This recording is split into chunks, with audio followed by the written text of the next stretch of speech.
Assalamualaikum warahmatullahi wabarakatuh. Halo Sobat 11. Perkenalkan, nama saya Putri Saratul Jannah dari kampus Sekolah Tinggi Manajemen Lasaran Jaya Makassar dengan nomor induk mahasiswa 2021 Baik, saya akan menjelaskan rangkuman materi mengenai manajemen sumber daya manusia.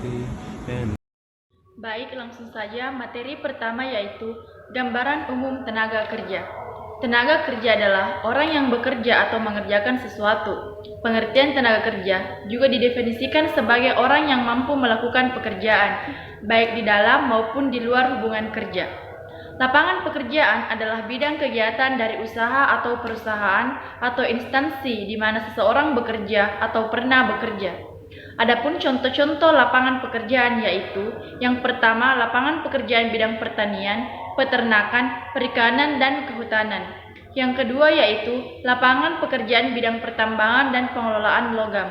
Yang ketiga yaitu lapangan kerja pada bidang industri pengelolaan. Yang keempat, lapangan kerja pada bidang bangunan dan jalan. Pengangguran. Pengangguran adalah bagian dari angkatan kerja atau yang sedang mencari pekerjaan. Bagi mereka yang sudah pernah bekerja atau belum pernah bekerja sama sekali, atau sedang mempersiapkan suatu usaha. Mereka yang tidak mencari pekerjaan karena merasa tidak mungkin mendapatkan pekerjaan. Mereka yang sudah memiliki pekerjaan tetapi belum pernah bekerja. Dan adapun penyebab pengangguran yaitu yang pertama, menurunnya permintaan tenaga kerja. Yang kedua, adanya kemajuan teknologi. Yang ketiga, jumlah lapangan kerja yang terbatas. Yang keempat, kurangnya sesuai kemampuan tenaga kerja dengan pekerjaan. Yang kelima, rendahnya upah yang diterima tenaga kerja. Materi kedua yaitu manajemen sumber daya manusia berbasis kompetisi, strategi membangun organisasi kompetitif. Manajemen sumber daya manusia berbasis kompetitif adalah selalu berfokus pada tujuan perusahaan atau organisasi sehingga seluruh karyawan sebuah perusahaan atau organisasi dapat mencapai hasil seperti yang sudah direncanakan dan diharapkan di awal waktu. Strategi manajemen sumber daya manusia merupakan suatu pertalian antara manajemen sumber daya manusia dengan tujuan untuk sasaran dan strategi yang dimaksud dapat memperbaiki kinerja bisnis dan mengembangkan budaya organisasi. Dan adapun strategi manajemen sumber daya manusia untuk perusahaan yaitu 1. Melakukan pelatihan. Yang kedua, melakukan pendidikan. Yang ketiga, melakukan pembinaan. Yang keempat, melakukan rekrutmen. Yang kelima, mengadakan perubahan sistem. Yang keenam, mengadakan kesempatan. Dan yang ketujuh, mengadakan penghargaan atau rewards. Langsung saja materi ketiga yaitu manajemen sumber daya manusia. Manajemen sumber daya manusia adalah pemanfaatan sejumlah individu secara efisien dan efektif, serta dapat digunakan secara maksimal untuk mencapai tujuan organisasi atau perusahaan. Adapun fungsi material yaitu 1. Pengadaan, yang kedua pengembangan, yang ketiga kompensasi, yang keempat pengintegrasian, yang kelima pemeliharaan, dan yang keenam pensiun. Adapun analisis kebutuhan sumber daya manusia dari faktor eksternal yaitu yang pertama, ekonomi nasional dan internasional global, yang kedua, perkembangan ilmu dan teknologi, yang ketiga, sosial, politik, dan budaya, dan yang keempat yaitu perkembangan ilmu dan teknologi. Dan kebutuhan sumber daya manusia dari faktor internal yaitu 1. Rencana strategi dan rencana operasional. Yang ketiga, faktor prediksi produk dan penjualan. Yang ketiga yaitu faktor pembiayaan sumber daya manusia. Yang keempat yaitu faktor pembukaan bisnis baru. Yang kelima yaitu faktor desain organisasi dan pekerjaan. Persediaan karyawan, yang pertama yaitu karyawan yang akan dipensiun, dan yang kedua yaitu kematian dan sebagainya. Materi keempat yaitu manajemen sumber daya manusia pada global organisasi. Baik, langsung saja. Materi pertama yaitu gambaran umum tenaga kerja. Tenaga kerja adalah orang yang bekerja atau mengerjakan sesuatu. Pengertian tenaga kerja juga didefinisikan sebagai orang yang mampu melakukan pekerjaan, baik di dalam maupun di luar hubungan kerja. Lapangan pekerjaan adalah bidang kegiatan dari usaha atau perusahaan atau instansi di mana seseorang bekerja atau pernah bekerja. Adapun contoh-contoh lapangan pekerjaan yaitu yang pertama, lapangan pekerjaan bidang pertanian, peternakan, perikanan, dan kehutanan. Yang kedua yaitu lapangan pekerjaan bidang pertambangan dan pengelolaan logam. Yang ketiga yaitu lapangan kerja pada bidang industri pengelolaan. Yang keempat, lapangan kerja pada bidang bangunan dan jalan. Pengangguran. Pengangguran adalah bagian dari angkatan kerja atau yang sedang mencari pekerjaan. Bagi mereka yang sudah pernah bekerja atau belum pernah bekerja sama sekali, atau sedang mempersiapkan suatu usaha. Mereka yang tidak mencari pekerjaan karena merasa tidak mungkin mendapatkan pekerjaan. Mereka yang sudah memiliki pekerjaan tetapi belum pernah bekerja. Dan adapun penyebab pengangguran yaitu yang pertama, menurunnya permintaan tenaga kerja, yang kedua, adanya kemajuan teknologi, yang ketiga, jumlah lapangan kerja yang terbatas, yang keempat, kurangnya sesuai kemampuan tenaga kerja dengan pekerjaan, yang kelima, rendahnya upah yang diterima tenaga kerja. Materi kedua yaitu manajemen sumber daya manusia berbasis kompetisi, strategi membangun organisasi kompetitif. Manajemen sumber daya manusia berbasis kompetitif adalah selalu berfokus pada tujuan perusahaan atau organisasi sehingga seluruh karyawan sebuah perusahaan atau organisasi dapat mencapai hasil seperti yang sudah direncanakan dan diharapkan di awal waktu. Strategi manajemen sumber daya manusia merupakan suatu pertalian antara manajemen sumber daya manusia dengan tujuan untuk sasaran dan strategi yang dimaksud dapat memperbaiki kinerja bisnis dan mengembangkan budaya organisasi. Dan adapun strategi manajemen sumber daya manusia untuk perusahaan yaitu 1. Melakukan pelatihan, yang kedua melakukan pendidikan, yang ketiga melakukan pembinaan, yang keempat melakukan rekrutmen, yang kelima mengadakan perubahan sistem, yang keenam mengadakan kesempatan, dan yang ketujuh mengadakan penghargaan atau rewards. Langsung saja materi ketiga yaitu manajemen sumber daya manusia. Manajemen sumber daya manusia adalah pemanfaatan sejumlah individu secara efisien dan efektif, serta dapat digunakan secara maksimal untuk mencapai tujuan organisasi atau perusahaan. Adapun fungsi material yaitu 1. Pengadaan, yang kedua pengembangan, yang ketiga kompensasi, yang keempat pengintegrasian, yang kelima pemeliharaan, dan yang keenam pensiun. Adapun analisis kebutuhan sumber daya manusia dari faktor eksternal yaitu yang pertama, ekonomi nasional dan internasional global, yang kedua, perkembangan ilmu dan teknologi, yang ketiga, sosial, politik, dan budaya, dan yang keempat yaitu perkembangan ilmu dan teknologi. Dan kebutuhan sumber daya manusia dari faktor internal yaitu 1. Rencana strategi dan rencana operasional, yang ketiga faktor prediksi produk dan penjualan, yang ketiga yaitu faktor pembiayaan sumber daya manusia, yang keempat yaitu faktor pembukaan bisnis baru, yang kelima yaitu faktor desain organisasi dan pekerjaan. Persediaan karyawan yang pertama yaitu karyawan yang akan dipensiun, dan yang kedua yaitu kematian dan sebagainya. Materi keempat yaitu manajemen sumber daya manusia pada global organisasi. Baik, langsung saja materi pertama yaitu gambaran umum tenaga kerja.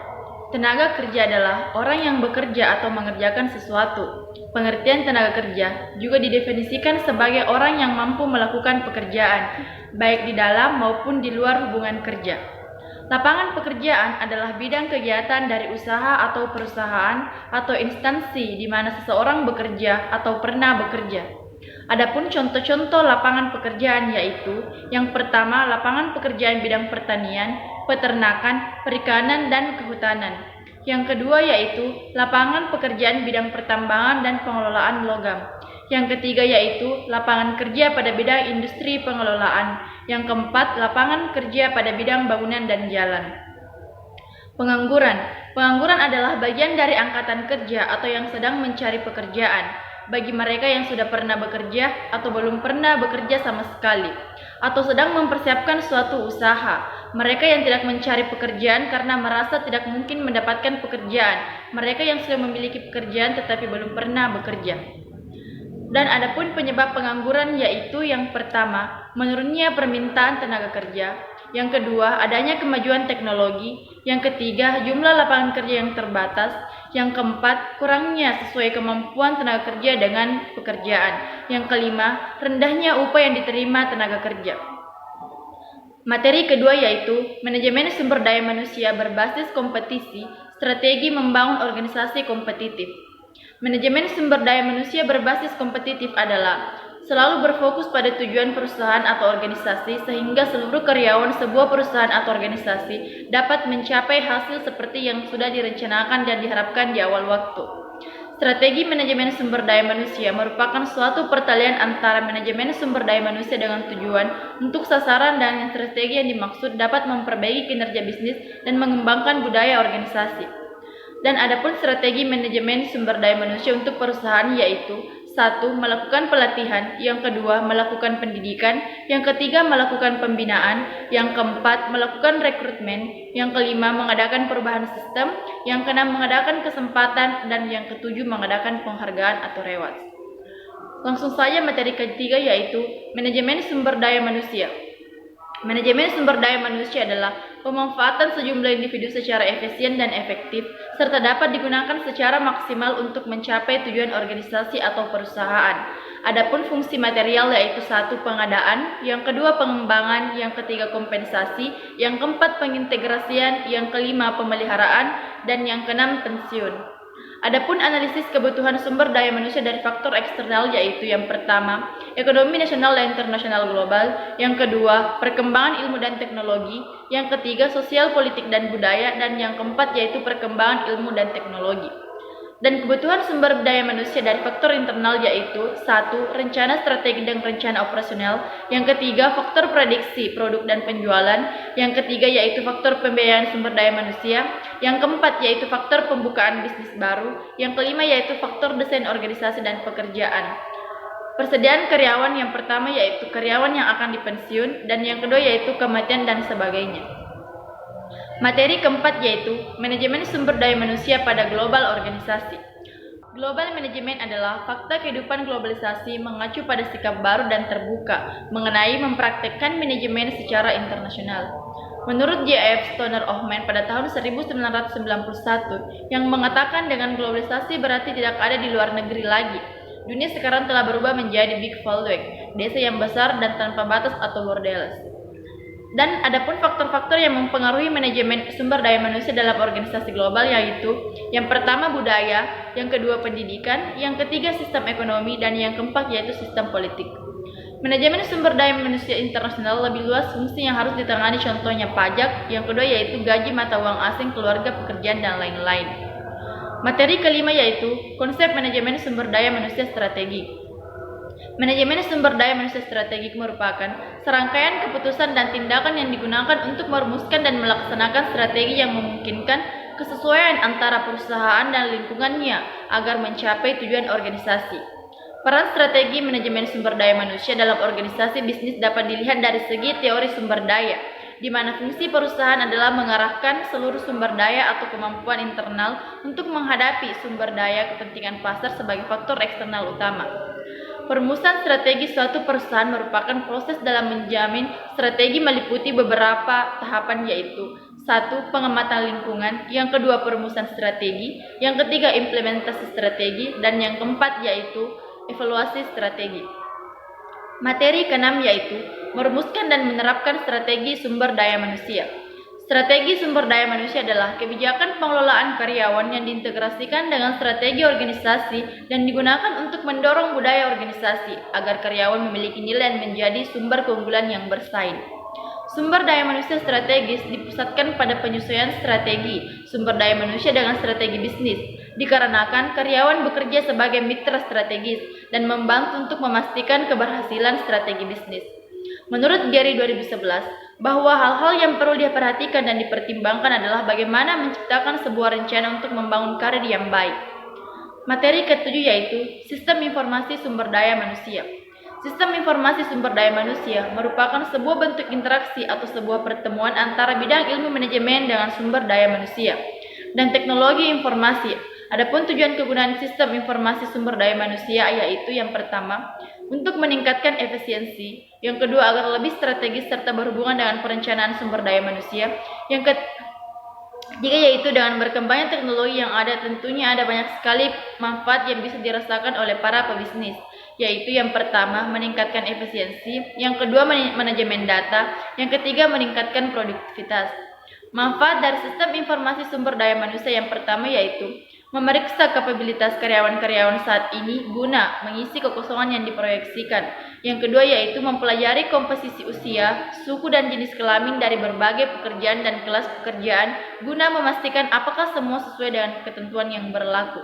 Yang ketiga yaitu perencanaan sumber daya manusia untuk mengantisipasi pergantian-pergantian dan promosi-promosi. Materi ke-8 yaitu membuat strategi untuk manajemen budaya. Budaya perusahaan atau organisasi sangat berperan penting dalam menciptakan kelancaran dalam segala aspek-aspek yang berjalan di dalam perusahaan. Budaya organisasi tertanam dalam perilaku karyawan dalam suatu organisasi dengan cara menunjukkan kepribadian organisasi. Maka keunikan budaya suatu organisasi menciptakan suasana tersendiri yang dirasakan oleh orang yang menjadi bagian dari kelompok tersebut. Mengapa budaya organisasi itu penting? Dikarenakan budaya perusahaan atau organisasi sangat berperan penting dalam menciptakan kelancaran dalam segala aspek yang berjalan di perusahaan dan merupakan fondasi yang berisi norma-norma, nilai-nilai, cara kerja dan kebiasaan karyawan yang bermuara pada kualitas kinerja perusahaan. Adapun strategi untuk mendukung pengubah budaya yaitu: 1. Fokus pada kesehatan mental setiap orang. Yang kedua, ciptakan komunikasi yang efektif. Yang ketiga, tanamkan toleransi dalam organisasi. Yang keempat, nilai karyawan secara objektif. Yang kelima, mewujudkan kesetaraan di tempat kerja. Yang keenam, motivasi karyawan melalui fisika. Yang ketujuh, tunjukkan apresiasi Anda. Materi ke-9 yaitu strategi manajemen perubahan. Manajemen perubahan atau manajemen of change adalah sebuah upaya dan pendekatan yang dilakukan secara terstruktur dan sistematis yang dimanfaatkan guna membantu individu, tim atau organisasi dengan menerapkan sarana, sumber daya dan pengetahuan dalam merealisasikan perubahan dari kondisi sekarang menuju kondisi yang lebih efektif dan efisien. Manajemen perubahan adalah bentuk usaha yang dilakukan guna mengelola seluruh akibat yang dihasilkan karena adanya perubahan dalam suatu perusahaan. Pada hakikatnya, manajemen perubahan adalah sebuah proses yang mengadopsi pendekatan manajemen, yaitu planning, organizing, actuating, dan controlling, guna melakukan suatu perubahan pada suatu organisasi. Mengapa perubahan perlu dimanajemenkan? Menurut Hussey, adalah terjadinya pendorongan. Perubahan adalah perubahan teknologi yang harus menerus meningkat. Pasar persaingan semakin intensif dan menjadi lebih global. Materi ke-10 yaitu strategi manajemen kinerja. Manajemen kinerja adalah proses sistematis untuk mengelola kinerja karyawan secara efektif dan mencapai misi dan tujuan organisasi. Tujuan dan strategi manajemen adalah kinerja dalam praktiknya yang memiliki berbagai tujuan yang dapat membantu keaktifan dan keefisien kerja. Tujuan manajemen strategik bahwa manajemen kinerja harus mengenaikan kegiatan pegawai dengan tujuan organisasi. Manajemen kinerja didefinisikan oleh Bekal pada tahun 1999 sebagai proses komunikasi yang berkesinambungan yang dilakukan dalam kemitraan antara seorang karyawan dan atasan. Yang ke-11 yaitu materi manajemen sumber daya manusia unggul.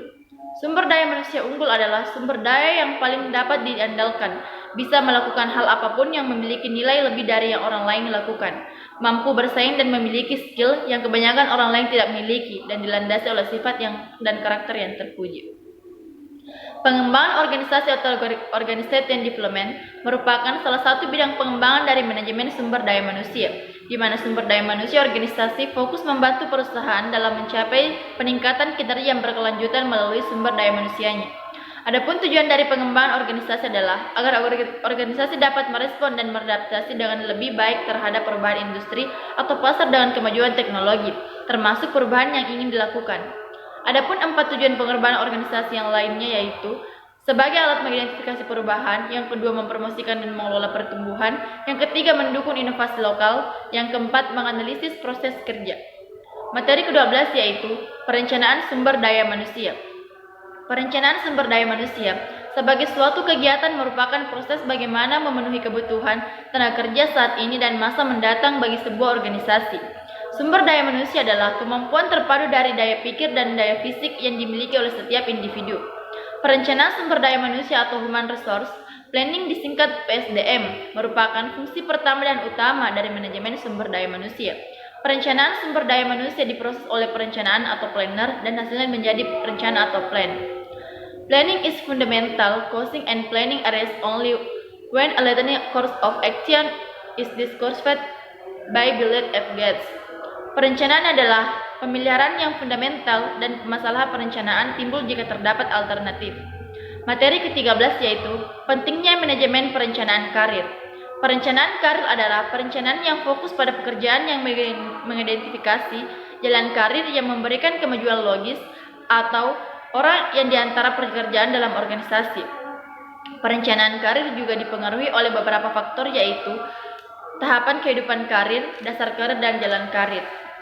1. menurunkan tingkat perputaran karyawan. Yang kedua, mendorong pertumbuhan di mana perencanaan karir yang baik akan dapat mendorong semangat kerja karyawan untuk tumbuh dan berkembang. Yang ketiga yaitu memenuhi kebutuhan-kebutuhan organisasi akan sumber daya manusia di masa yang akan mendatang. Yang keempat, memberikan informasi kepada organisasi atau individu yang lebih baik mengenai jalur potensial karir dalam suatu organisasi.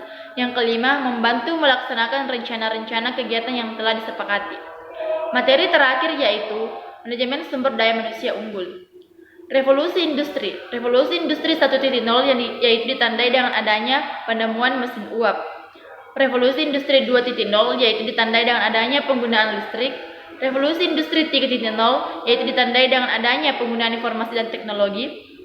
Revolusi industri 4.0 yaitu ditandai dengan adanya beragam teknologi canggih seperti artificial intelligence hingga penggunaan big data. Vocality merupakan perubahan sangat cepat sekali terjadi. Uncertainty merupakan ketidakpastian. Complexity merupakan kompleksitas ketika kita akan mengambil suatu keputusan. Ambiguity merupakan Baik, itulah yang dapat saya sampaikan. Lebih dan kurangnya mohon dimaafkan. Wabillahi taufiq wal hidayah. Wassalamualaikum warahmatullahi wabarakatuh.